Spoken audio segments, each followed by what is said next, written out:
മോളെ ഇന്നാ ചായ.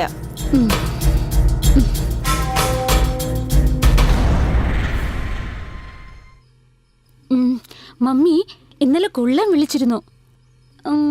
ഏതോ ഒരു എഴുത്തുകാരൻ അഭിലാഷെന്നോ ശേഖരനെന്നോ പറഞ്ഞു ഇന്റർവ്യൂ എടുക്കണോന്ന്. 10 മണിക്ക് വരാന്ന് പറഞ്ഞിരിക്കുക. എന്ത് ഇന്റർവ്യൂവാ? ഓരോരുത്തരും സൂഹിക്കാനാണ് ഇങ്ങോട്ട് വരുന്നത്. നമുക്ക് എന്തിനാ ഈ ഇന്റർവ്യൂ അല്ല? വിട്ടേക്ക് മമ്മി, നമ്മുടെ ഈ ജീവിതത്തിൽ ഇങ്ങനെയെങ്കിലും ഒരു സന്തോഷം കിട്ടട്ടെ.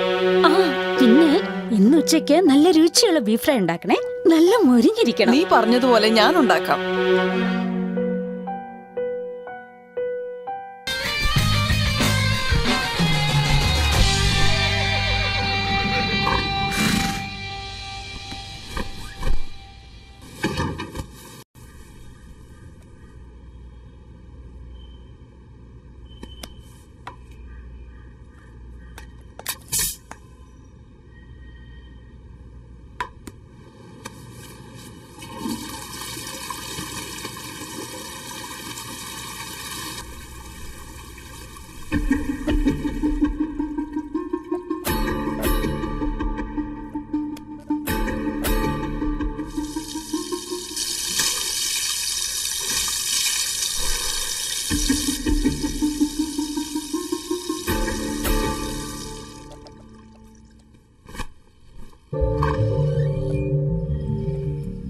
നീ പഠിക്കുന്ന ചെറുക്കനാണോ?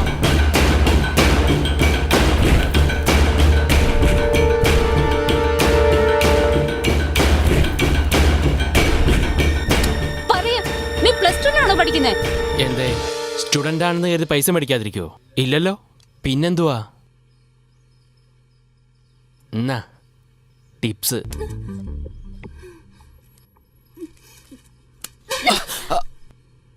എടാ, +2 സ്റ്റുഡന്റ്സിന്റെ പരീക്ഷ നടന്നുകൊണ്ടിരിക്കുകയല്ലേ? ഓരോരുത്തരും കഷ്ടപ്പെട്ട് പരീക്ഷ എഴുതിക്കൊണ്ടിരിക്കുക. നീ ഇവിടെ വന്ന് ചെറിക്കുന്നോടാ? അത് ചോദിക്കാൻ നീ ആരാടി? ഒന്ന് കളയും ഞാൻ.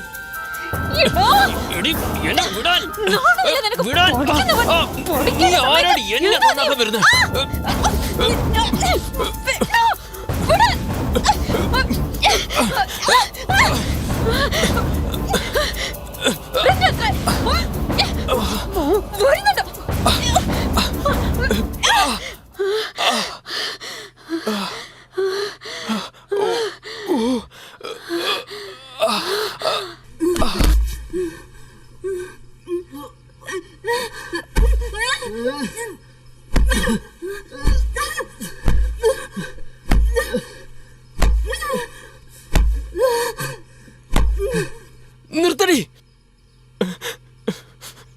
ചെറുക്കനാണെന്ന് കരുതി ഇങ്ങനെ തല്ലിയാണല്ലേ? എന്ത് ചെറിയ ചെറുക്കനോ? മരപ്പോത്ത് പോലെ ആയില്ലോടാ നീ. ഇവനെ എന്താ ചെയ്യണ്ടെന്നറിയോ? നിന്റെ അച്ഛനും അമ്മയും നിന്നെ പഠിപ്പിക്കാൻ എന്തുമാത്രം കഷ്ടപ്പെടുന്നുണ്ടാവും. പഠിക്കേണ്ട പ്രായത്തിൽ ഇവൻ പ്രവർത്തിയാണ് തുടങ്ങുക. കാര്യം അറിയാത്ത സംസാരിക്കാൻ നിൽക്കരുത്. എങ്ങനെ പഠിക്കാനാ? എന്നെ പോലുള്ളവർ എങ്ങനെ എക്സാം എഴുതും? ഇപ്പോഴേ 3 എക്സാം മോശമായിട്ട് എഴുതിയിരിക്കുന്നത്. തലയ്ക്ക് വട്ട് പിടിക്കുന്ന പോലെ ഉണ്ട് എനിക്ക്. എന്റെ അടുത്തിരിക്കുന്നവൻ എനിക്ക് വൃത്തികെട്ട പടങ്ങൾ കാണിച്ചിരുന്നു. എന്റെ അപ്പുറത്തിരിക്കുന്നവളാണെങ്കിൽ സ്കൂൾ യൂണിഫോം തോട കാണിക്കുന്ന രീതിയിലാണ് ഡെയിലി ഇട്ടോണ്ട് വരുന്നത്. ഞാനൊരു ആൺകുട്ടിയല്ലേ? ഏതെങ്കിലും ഒറ്റ കറക്കെടുക്കാന്ന് വെച്ചാ ഒരുത്തേ പോലും എനിക്ക് കിട്ടുന്നില്ല. എല്ലാം പഠിച്ച കള്ളികളാ, വല്ലാതെ ചുറ്റിക്കുന്നു. വീട്ടിലായാലും റോഡിലായാലും പുറത്തായാലും എങ്ങനെ ഉണ്ടെന്ന് അറിയോ നിനക്ക്? എന്റെ തല വെട്ടി പൊളിയുന്നത് പോലെയുണ്ട്. നിനക്കൊക്കെ എന്താ അറിയ?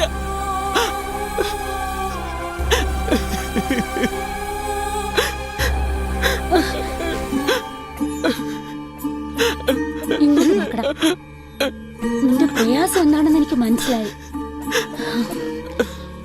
ഈ ഡിസ്റ്റർബൻസ് നിനക്ക് മാത്രമല്ല, നിന്റെ കൂടെ പഠിക്കുന്ന നിന്നെ പോലെയുള്ള എല്ലാ കൂട്ടുകാർക്കും ഉണ്ട്. എന്നിട്ടെന്താ അവരൊന്നും പരീക്ഷ എഴുതുന്നില്ലേ? അവരൊക്കെ നന്നായിട്ട് പഠിക്കുന്നില്ലേ? എല്ലാം മനസ്സാ കാരണം. ഇതൊക്കെ ഞങ്ങളുടെ സ്ഥിരം തൊഴിലാ. നിന്നെ പോലെയുള്ള ചെറുക്കന്മാർക്ക് ജീവിതം ഒരുപാട് ബാക്കിയുള്ളതല്ലേ? ഇങ്ങോട്ട് നോക്ക്, ഓരോന്നിനും ഓരോ സമയമുണ്ട്. വിത്ത് വിതയ്ക്കാൻ ഒരു സമയം, വിളവെടുക്കുന്നതിനൊരു സമയമുണ്ട്. നമ്മുടെ എല്ലാ അതാത് പ്രായത്തിൽ പല അനുഭവങ്ങൾക്കും ഒരു സമയമുണ്ട്. ഓരോ പ്രായത്തിലും ഓരോന്ന് ചെയ്യണമെന്ന് ഭഗവാൻ എഴുതി വെച്ചിട്ടുണ്ട്. അത് നമ്മളായി മാറ്റിയാൽ നമ്മുടെ മനസ്സ് മാത്രമല്ല, നിന്റെ ജീവിതം തന്നെ നശിച്ചു പോവും. ഇങ്ങനത്തെ വൃത്തികെട്ട വിചാരം കൊണ്ട് നടന്ന ആരോട് നിന്നെ പ്രേമിക്കാൻ വരുന്നേ? ആദ്യം ഈ വിചാരമൊക്കെ ദൂരെ എടുത്ത് കളയ. നിന്റെ മൈൻഡിനെ കൺട്രോൾ ചെയ്യാൻ പഠിക്ക. ഇപ്പൊ തോന്നിയതുപോലെയൊക്കെ ചെയ്ത പിന്നെ കല്യാണം കഴിഞ്ഞ് കുടുംബമൊക്കെ ആയി കഴിയുമ്പോ പല പല ആശുപത്രികളിൽ നീ കയറി ഇറങ്ങേണ്ടി വരും. ഭാവിയിൽ നിനക്കൊരു പെണ്ണുണ്ടെന്ന് വിചാരിക്കുക. അവളുടെ ജീവിതത്തിൽ നീ ഒരുത്തനെ ഉള്ളൂന്ന് നീ ദൃഢമായി വിശ്വസിക്ക. അന്നേരം നിനക്ക് മനസ്സിലാവും. നീ ഇങ്ങോട്ട് നോക്ക്. സ്വന്തം അച്ഛനും അമ്മയും അധ്യാപകരും പറഞ്ഞു തരാൻ പറ്റാത്ത കാര്യങ്ങളാ. എന്നെ പോലുള്ള ഒരുത്തിക്ക് ഇതെല്ലാം പറഞ്ഞു തരാൻ കഴിയും. ഒരുപാട് പേര് ഞാൻ കണ്ടിട്ടുണ്ട്. പഠിക്കേണ്ട പ്രായത്തിൽ ഞാൻ പ്രേമിച്ച് നടന്ന് സെക്സിന് അടിമയായി ജീവിതം നശിപ്പിച്ചു കളഞ്ഞു. ഇപ്പൊ വൃത്തികെട്ട ജീവിതവുമായി. അടുത്ത നിന്റെ ചോദ്യം എന്താണെന്ന് എനിക്ക് നന്നായി അറിയാം. എന്തേ, ജോലിയെടുത്ത് ജീവിച്ചൂടെ എന്നല്ലേ? എന്താടാ, ശരിയല്ലേ ഞാൻ പറഞ്ഞേ? ഇതിനേക്കാളും വേദനിക്കുന്ന ജീവിതം ലോകത്തിലെ വേറെ ഒന്നുമില്ല. ഇന്ന് ഞാനും ഒരു തൊഴിലാളിയാ. ഒന്ന് പറയട്ടെ, നീ വളരെ ചെറുപ്പവാ. നിനക്കിപ്പോ ഒരു കുഴപ്പമില്ല. മറ്റുള്ളവർക്കൊക്കെ എന്റെ സ്വഭാവമാണെന്ന് പറയാൻ പറ്റില്ല. ഇത്രയും ചെറുപ്പത്തിൽ നിനക്ക് എയ്ഡ്സ് വന്ന നീ എന്ത് ചെയ്യും? ഈ സെക്സിന്റെ കാര്യം നീ മനസ്സിൽ നിന്ന് എടുത്തു കളയുന്നത് ഏറ്റവും നല്ലത്. എന്നാലേ നിനക്ക് രക്ഷയുള്ളൂ. ചാരിത്രം എന്നത് പെണ്ണുങ്ങൾക്ക് മാത്രമല്ല, അത് ആണുങ്ങൾക്കും പറഞ്ഞിട്ടില്ല. അപ്പൊ എനിക്ക് ഭാര്യയായി വരുന്നവൾ നല്ലവളാണെന്ന് ഞാൻ എങ്ങനെ വിശ്വസിക്കാനാ? എടാ, നീ എന്തിനാ വേണ്ടാത്ത കാര്യങ്ങളൊക്കെ ഇങ്ങനെ ചിന്തിച്ചു കൂട്ടുന്നത്? നീ നല്ലവനായിട്ട് നിന്റെ ഭാര്യ തെറ്റ് ചെയ്യുകയാണെങ്കിൽ നിനക്കുള്ള നല്ല സ്വഭാവം അവള് മാറ്റിയെന്നിരിക്കും. മറിച്ച് നിന്റെ ഭാര്യ നല്ലവളായിട്ട് നീ തെറ്റ് ചെയ്താ അവളും തെറ്റിലേക്ക് പോയില്ലേ?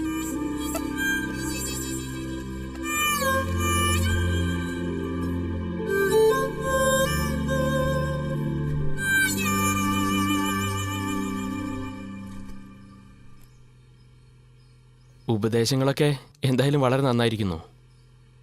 പക്ഷേ എനിക്കത് ഫോളോ ചെയ്യാൻ പറ്റുമെന്നറിയില്ല. ഒരു 2 മണിക്കൂർ കഴിഞ്ഞോട്ടെ. ഞാൻ പോയതിന് ശേഷം നീ ഇവിടുന്ന് അങ്ങോട്ട് പോയാൽ മതി. അവിടെ നിക്കടാ. ദേവി ഏത് നിന്റെ ഈ പഠിക്കേണ്ട പ്രായത്തില് ഇങ്ങനെ വഴിതെറ്റിയ ജീവിതം ജീവിക്കില്ലേ? പ്ലീസ്.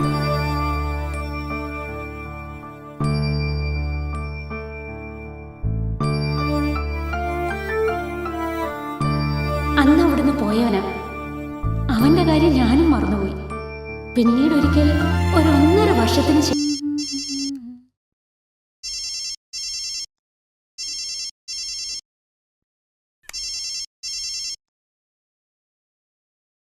ഹലോ, ഞാൻ കണ്ണനാ സംസാരിക്കുന്നത്. ഏത് കണ്ണനാ ഇത്? എനിക്ക് മനസ്സിലായില്ലല്ലോ. നിന്റെ കയ്യിൽ നിന്ന് കുറെ അടി മേടിച്ചില്ലേ, അതേ കണ്ണൻ തന്നെയാ. നിനക്ക് സുഖമാണ് കണ്ണ? ഞാൻ സുഖായിരിക്കുന്നു. അന്ന് നിന്റെ സംസാരം കേട്ടപ്പോ എനിക്ക് ഭയങ്കര ദേഷ്യം തോന്നി. എന്റെ കൂടെ പഠിച്ചവരൊക്കെ കോളേജിലേക്ക് പോയി. ഞാൻ മാത്രം പഠിക്കാതെ മോശം കുട്ടിയായി ലാസ്റ്റ് ബെഞ്ചിൽ തന്നെയായിരുന്നു. പിന്നൊരു കാര്യം, ഒരു ഗുഡ് ന്യൂസ് ഉണ്ട്. ഞാനും +2 പാസ്സായി. ഇപ്പോ കോളേജിൽ ജോയിൻ ചെയ്തു. ഇതിനൊക്കെ നിന്റെ ഉപദേശം കാരണം. അതുകൊണ്ട് ഒരു താങ്ക്സ് പറയാനാ ഞാനിപ്പോ വിളിച്ചത്. ഇപ്പൊ എനിക്ക് സമാധാനായി. താങ്ക്സ് എന്ന് കരുതി വളരെയധികം സന്തോഷിക്കരുത്. നീയും പഠിച്ച് പരീക്ഷ എഴുതാൻ നോക്ക്. Okay okay, bye. എന്റെ ഭാര്യയായിട്ട് കിട്ടുവാണെങ്കിൽ അമ്പലപ്പണിക്ക് ഞാൻ 10 ചാക്ക് സിമെന്റ് മേടിച്ചു തരാം.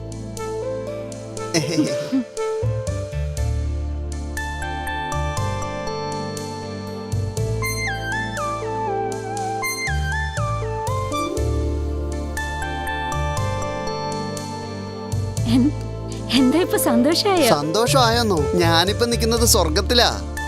താങ്ക്സ്. സന്തോഷം കൊണ്ട് നാട് മുഴുവനും വാങ്ങിച്ചു കൂട്ടുമെന്ന് തോന്നുന്നു. കേറിക്കോളൂ.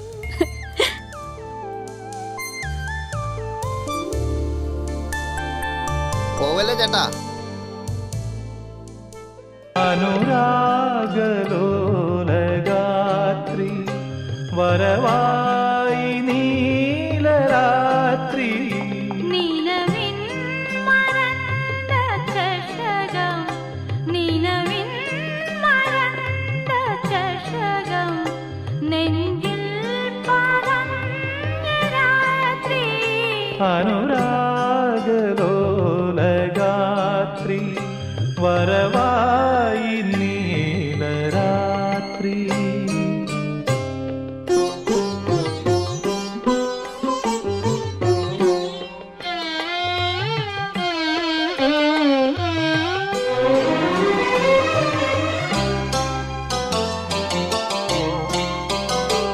ലയലാസ്യ കലാകാന്തി സഖി നിന്റെ രൂപമേന്തി മാറന്റെ കോവിൽ തേടി മായാമയൂരമാടി മായാമയൂരമാടി ഒളി തേടി നീലാപ്പൂക്കൾ ഒളി തേടി നീലാപ്പൂക്കൾ വീഴുന്നു നിന്റെ കാൽക്കൽ അനുരാഗലോലഗാത്രി വരവായി നീലരാത്രി